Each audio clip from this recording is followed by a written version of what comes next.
News Tamil கழுகு. வணக்கத்துக்குரிய சென்னைக்கு வட சென்னை தொகுதி மூலம் சட்டமன்றம் போற பிளான் இருக்கா?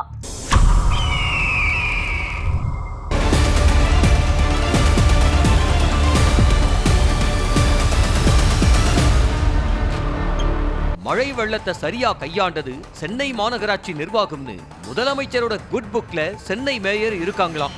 இதை பயன்படுத்தி உள்ளாட்சி பதவியில் இருக்கிற மேயருக்கு 2026 சட்டமன்றத்துக்கு போக ஆசையாம்.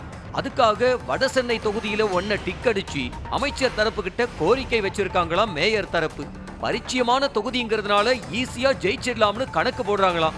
முதல்ல ஜெயிச்சு சட்டமன்றத்துக்குள்ள போகணும், அதுதான் இப்ப மேயர் தரப்பு நினைக்கிற விஷயமா. அதுக்குள்ள யாரும் குறுக்க புகுந்து முதல்வர் குட் புக்ல இருந்து நம்மள தூக்கிடக்கூடாதுன்னு கவனமா வேலையை ஆரம்பிச்சிருக்காங்களாம். மேயர் மேல கவுன்சிலர் புகார் தந்தது தஞ்சாவூர் அரசியல்ல பரபரப்பாகி இருக்கு.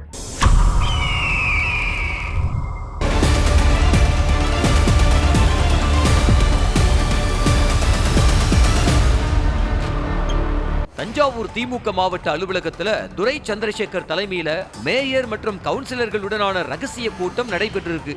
வேற யாரையும் அனுமதிக்காம அனைத்து வாயில்களையும் அடைச்சு வச்சு 5 மணிக்கு தொடங்கின கூட்டம் நைட்டு 10 மணி வரைக்கும் நடந்திருக்கு. இந்த கூட்டத்துல ஒட்டுமொத்த திமுக கவுன்சிலர்களும் வார்டுல ஒதுக்கப்பட்ட நிதி எங்க, நாங்க எப்ப சம்பாதிக்கிறது அப்படின்னு மேயர் மேல சரமாரியா கேள்விகளை தொடுத்திருக்காங்க. அதுக்கு மேயர் பதிலேதும் சொல்ல முடியாம எல்லாம் மாவட்ட செயலாளருக்கு தெரியும்னு அமைதி காத்திருக்காரு. இத கேட்ட துரை சந்திரசேகர் அதிர்ச்சி அடைஞ்சு எனக்கு என்ன தெரியும்னு மேயரை பார்த்து கேட்டிருக்காரு. கடைசியில பரபரப்பான கூட்டத்துல எல்லா வார்டுகளுக்கும் நிதி ஒதுக்கப்படும், இது மாதிரி பொது இடங்கள்ல மேயரை அசிங்கப்படுத்தாதீங்க அப்படின்னு மாவட்ட செயலாளர் கவுன்சிலர்கள் கிட்ட சொல்லியிருக்காரு. நமக்கு எதிராக புகார் கொடுத்தவருக்கு இவ்வளவு முக்கியத்துவமான அப்செட் ஆகி இருக்காரா கதர்வேட்டி மாநில தலைவர்.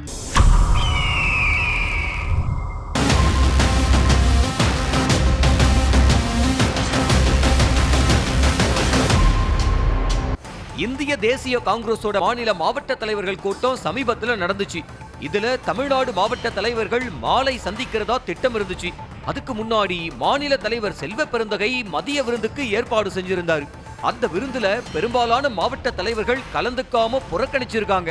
இந்த விருந்துல மேலிட பொறுப்பாளர் கிரிஷ் ஜோடங்கர் கலந்துகிட்டு இருக்காரு. சரி, விருந்துக்கு வரல, கண்டிப்பா தலைவர்கள் கூட்டத்துக்கு வந்துருவாங்க அப்படின்னு நினைச்சவங்களுக்கு 27 மாவட்ட தலைவர்கள் தான் கலந்துகிட்டாங்களாம். மீதி 30க்கும் மேற்பட்டோர் கூட்டத்தையும் புறக்கணிச்சிருக்காங்க. இப்படி இருக்கக்கூடிய நிலையில கூட்டம் நடந்துட்டு இருக்கும் போது செல்வ பெருந்தொகைக்கு எதிராக 25க்கும் மேற்பட்ட மாவட்ட தலைவர்களை டெல்லிக்கு அழைச்சிட்டு போய் புகார் கொடுத்து எல்லாம் ஏற்பாடு செஞ்ச தமிழ்நாடு காங்கிரஸ் கமிட்டி வடசென்னை மாவட்ட தலைவர் திரவியத்தை நீங்க பேசுங்கன்னு ராகுல் காந்தி சொன்னது நமக்கு எதிராக புகார் கொடுத்த ஒருத்தருக்கு இவ்வளவு முக்கியத்துவம் கொடுத்து பேச வச்சிருக்காருன்னு வருத்தப்பட்டிருக்காராம் செல்வ பெருந்தகை. ஒரே கல்லுல 2 மாங்கா அப்படிங்கிற மாதிரி சந்தோஷத்துல இருக்காங்களா அதிமுக.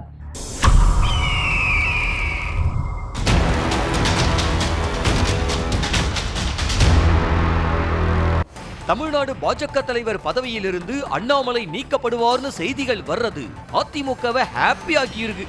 பாஜக கிட்ட அதிமுக வச்சதா சொல்ற முதல் டிமாண்டே இதுதானா. அதுக்கான நகர்வு சந்திப்பு நடந்த ஒரு வாரத்துக்குள்ள நடந்ததுனால அதிமுக டீம் செம்ம ஹாப்பியா. அது மட்டும் இல்லாம அடுத்த தலைவரா எக்ஸ் அதிமுக காரர் ஒருத்தர் தான் வரப்போறாருன்னு வர்ற செய்திகள் எல்லாம் அதிமுகவை இன்னும் உற்சாகத்துல ஆழ்த்தி இருக்கான். தென் மாவட்டங்கள்ல இபிஎஸ் தரப்பு கொஞ்சம் வீக்கா இருக்கிறதையும் இந்த மூவ் சரி செய்யும்னு நினைக்கிறாங்களாம். இதோட வெளிப்பாடு சட்டசபையில் இருக்கிற பாஜக சட்டப்பேரவை தலைவர் நயினார் கிட்ட அவரிடத்துக்கே போய் உட்கார்ந்து பேசுற அளவுக்கு க்ளோஸ் ஆகிட்டாங்களாம். உடல்நிலை சரியில்லாம போனதால தர்ம சங்கடத்துல மாட்டாம தப்பிச்சிருக்காரு முன்னாள் சபாநாயகர்.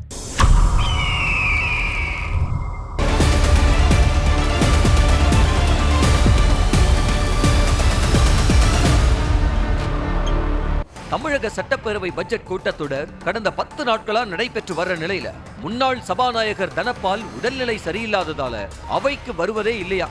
ஓபிஎஸ்க்கு பக்கத்துல தான் அவரோட இருக்கை அப்படிங்கறதுனால ஒருவேளை அவைக்கு வந்திருந்தாலும் அவர் ஓபிஎஸ்க்கு பக்கத்துல உட்கார வேண்டிய சூழல் ஏற்பட்டிருக்கும்.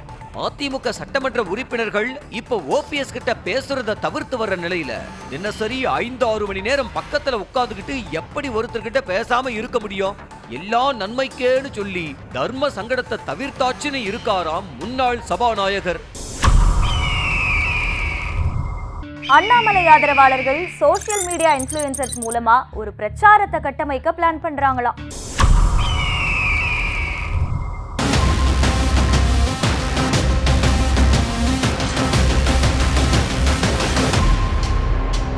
அண்ணாமலை தமிழ்நாடு பாஜக தலைவர் பதவியிலிருந்து நீக்கப்படலாங்கிற செய்திகள் வந்துகிட்டு இருக்கு.